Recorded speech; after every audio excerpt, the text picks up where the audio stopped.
Hello, everyone. Rosco here again. So, the therapist said I should stay with the course of action of jotting down in here in my journal, or in my case, telling all you lovely folks about my life. Apparently, I have made some big improvements. I'm glad to continue the stories for you all, but on one condition: stop leaving your panties on my doorstep. I don't know how you got my address, and no, you can't have them back. This case was worked on by accident. I was on vacation, or paid suspension, if that's what you'd like to call it. Apparently, HQ wasn't very happy when Deputy Rest in Peace had been devoured by Eleanor. Now, according to them, my tactics are less than desirable. First of all, you asshats, I called for backup. You were the ones that dropped the ball on that one. Second, the perishables that I swiped from the labs were a gift. Only saving grace I had from that case was that I was able to convince HQ that Eleanor and her mother could be of some assistance chasing down Vlad. Honestly, this case of wrong place, right time might have prevented my termination from the agency. It was only a few days into my vacation when I heard the circus was coming into town. Now I haven't been to one since I was a kid. I decided to go indulge for once in my damn life. Get some popcorn and some candy, and go check out the trapezing clowns. What's not to love? Well, you'll find out soon enough. The days recently have been kind of a blur, as I still had vampire venom flowing through me. It's like having a hangover while going through withdrawals at the same time. To be both sick and starving at the same time is terrible. Luckily, it generally wears off by late morning. And no, I haven't fed yet. The urge to had died off a day or two after the incident. When I first stepped into the big tent, the smell of popcorn and cotton candy punched me in the face like I was in a prize fight with Mike Tyson, and I was losing. It was immediately strong, and of course my fat ass went and got some before the show started. And of course, the vendor was a goofy-looking clown with blue and white face paint, with the expression of pure happiness across its face. Never made a sound, just mimed everything with smooth gestures. It was a bit unsettling. I took my treats to the top of the bleachers and waited for the show to begin. The lights cut out, then BAM! Instant music and clowns raced into the center of the ringleader circle. They danced and played, running around wildly, getting everyone excited for the show. Music rang out like it was an orchestra. The trapeze artist flew across the sky on wires. Then smoke filled the tent, and the lights cut out again. A single spotlight shined into the center on a chunky man with a coat and top hat. He looked like Danny DeVito from that Big Fish movie. I honestly thought it was him for a second. The show started with a monologue from the ringleader. Apparently, this is a story-based circus. The narrative was that of a little boy that ran away from home to join the circus. As he was speaking, a group of clowns came in acting out the story. They had to pick a child from the audience to play the kid. The child that was picked was some scruffy-looking boy resembling Linus from Peanuts. Couldn't have been more than 9 years old. They introduced the kid through what I assumed was interpretive dance. Elegant clowns danced around the kid as the ringleader continued the story. I wasn't paying too much attention to the story. Kept my eyes peeled on that kid. He didn't seem right. He seemed scared. As the clowns danced around him, he would wince and flinch like he was going to get attacked. If I didn't know any better, I'd say those were signs of distress. Detective instincts kicked in, but before I could leap down for the rescue, a boom of smoke came out of nowhere and the child vanished. Now some fuckery is happening here. I just know it. I'm supposed to be on vacation. I don't have any of my equipment with me besides my knuckle duster, and I take it everywhere. I decided to continue watching the show. I noticed on the bottom row that the clowns secretly took the parents with them, perhaps to find their kid. The trapeze artist moved about fluently and almost in a hypnotizing way. One swayed like a pendulum, while the others on each side twirled almost in place. It was beautifully done, but I know hypnotism when I see it, and these bastards are doing it on a large scale. The ringmaster's still down below, doing his show narrating thing. I'm kinda glad I haven't been paying much attention. I looked over the crowd and see everyone just foaming out the mouth, and their eyes are glassed over. Now I beat feet to the back of the bleachers to remain unseen.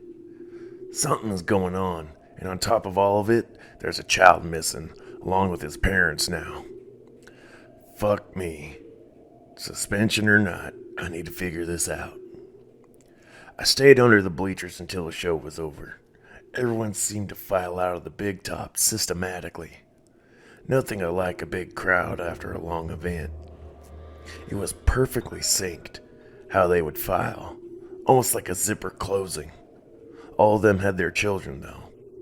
So they targeting the kids? Fuck.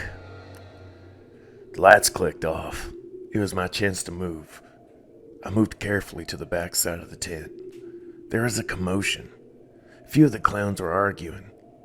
It wasn't in English, or any other human language. Fuck.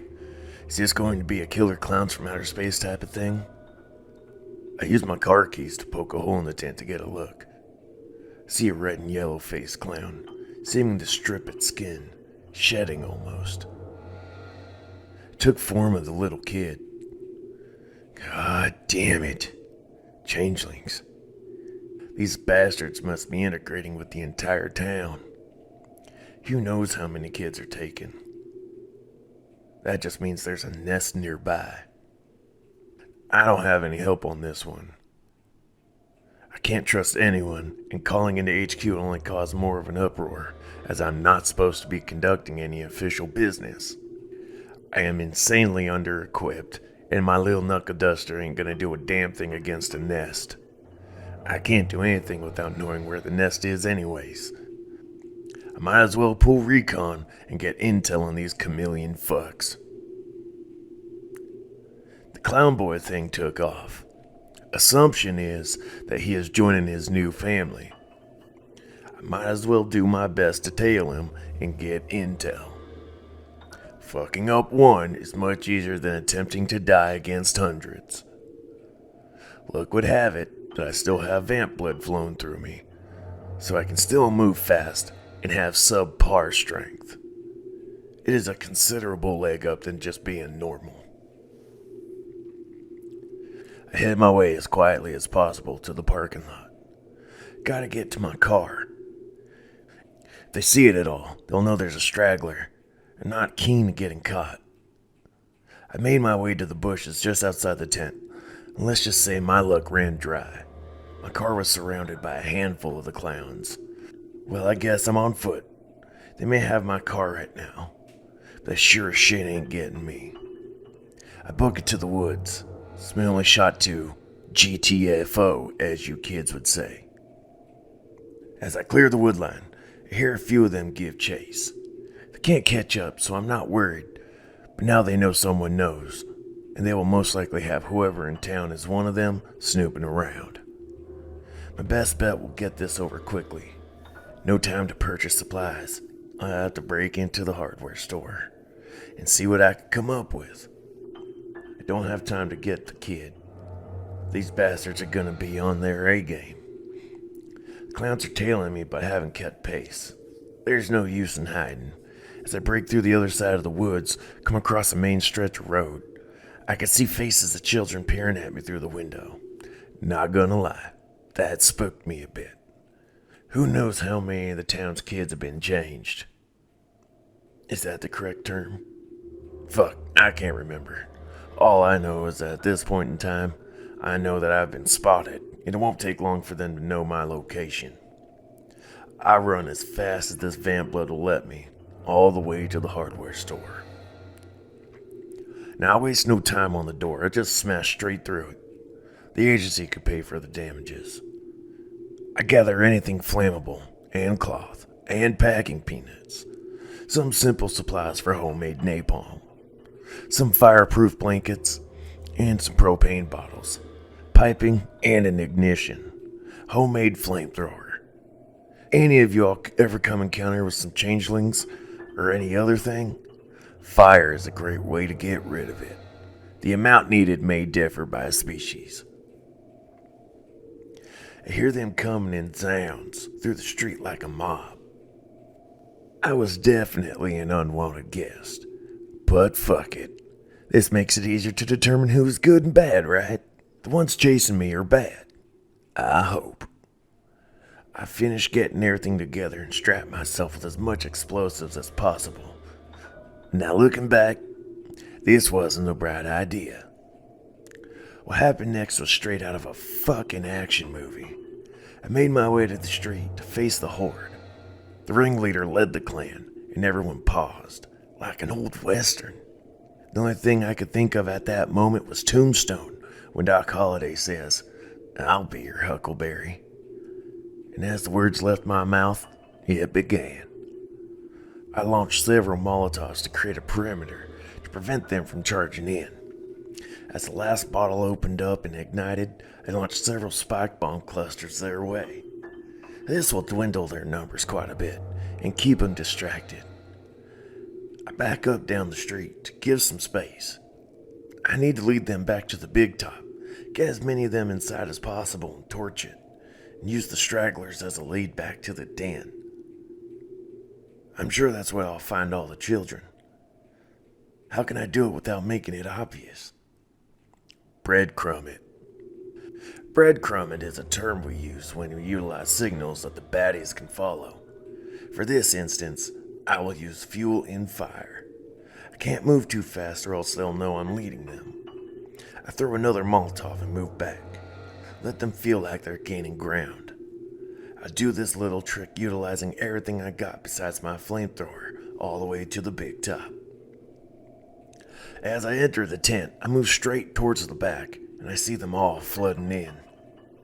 As they think they have me surrounded, I slit a hole in the back and pop out while torching it up.